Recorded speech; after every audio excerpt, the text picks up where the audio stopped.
Baik, berjumpa lagi dengan saya. Baik, kita masuk ke yang berikutnya. Tadi ada klasifikasi media komunikasi kesehatan menurut fungsinya. Yang pertama tadi ada media cetak ya. Yang sekarang kita akan bahas tentang media elektronik. Nah, media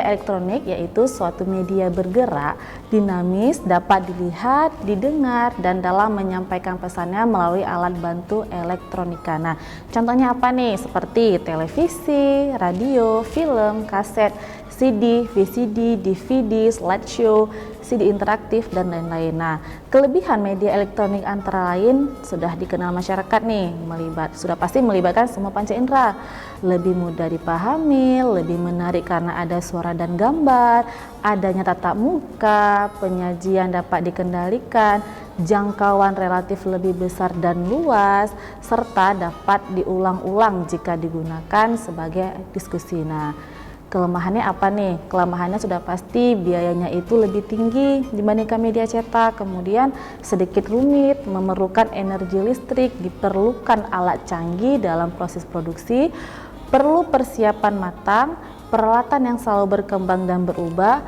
perlu keterampilan penyimpanan, dan perlu keterampilan dalam pengoperasian.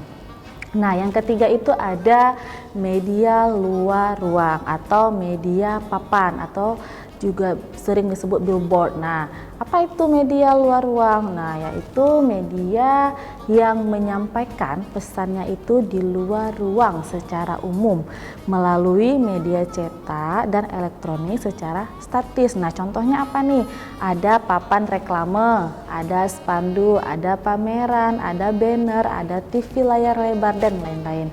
Kelebihan media luar ruang ini diantaranya sebagai informasi umum dan hiburan yang melibatkan semua panca indera, lebih menarik karena ada suara dan gambar, ada tatap muka, penyajian dapat dikendalikan, jangkauan relatif lebih luas. Nah, kelemahannya apa? Yaitu biayanya lebih tinggi, kemudian sedikit rumit, kemudian perlu kesiapan yang matang, peralatan yang selalu berkembang dan berubah, dan juga perlu keterampilan penyimpanan. Nah, tadi kita melihat dari klasifikasi nih. Nah, sekarang kita lihat macam atau jenis media komunikasi kesehatan. Nah, alat-alat peraga yang dapat dalam komunikasi kesehatan itu dapat dikelompokkan menjadi 4 kelompok besar. Yang pertama itu bisa dilihat dari benda asli. Nah, benda asli adalah benda yang sesungguhnya, baik hidup maupun mati. Jenis ini merupakan alat peraga yang paling baik karena mudah dan cepat dikenal serta mempunyai bentuk atau ukuran yang tepat. Nah, kelemahan alat peraga ini tidak selalu mudah dibawa kemana-mana sebagai alat bantu mengajar, termasuk dalam alat peraga antara lain benda sesungguhnya, yaitu contohnya nih ada tinja di kebun, itu masukkan kesehatan ya, lalat di atas tinja dan lain-lain. Nah, kemudian ada spesimen. Nah, spesimen itu apa? Benda yang telah diawetkan seperti ada cacing dalam botol pengawet dan lain-lain. Kemudian ada sampel. Nah, sampel itu apa?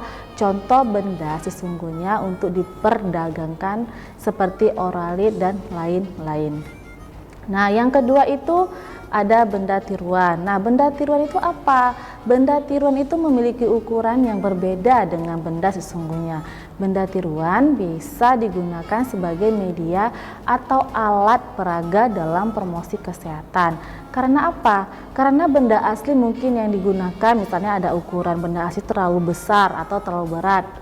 Nah, benda tiruan ini dapat dibuat dari bermacam-macam bahan seperti contohnya tanah, kayu, semen, plastik, dan lain-lain.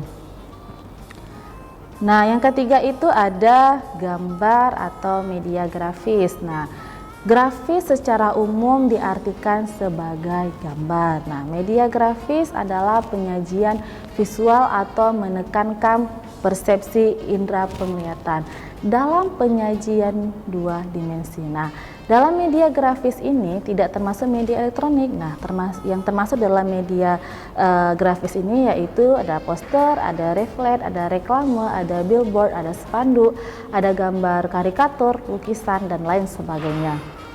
Nah, Nih, tadi kita jabarkan nih, ada namanya pertama ada poster. Nah, poster itu apa? Poster itu berbentuk sehelai kertas atau papan yang berisikan gambar-gambar dengan sedikit kata-kata. Poster merupakan pesan singkat dalam bentuk gambar dengan tujuan mempengaruhi seseorang agar tertarik atau bertindakan pada sesuatu. Nah, makna kata-kata dalam poster harus jelas dan juga tepat. Kenapa? Biar lebih mudah dibaca pada jarak kurang lebih 6 meter. Nah, poster ini biasanya ditempelkan pada suatu tempat yang mudah dilihat dan banyak dilalui orang. Nah, misalnya di dinding balai desa, pinggir jalan, papan pengumuman, dan lain-lain.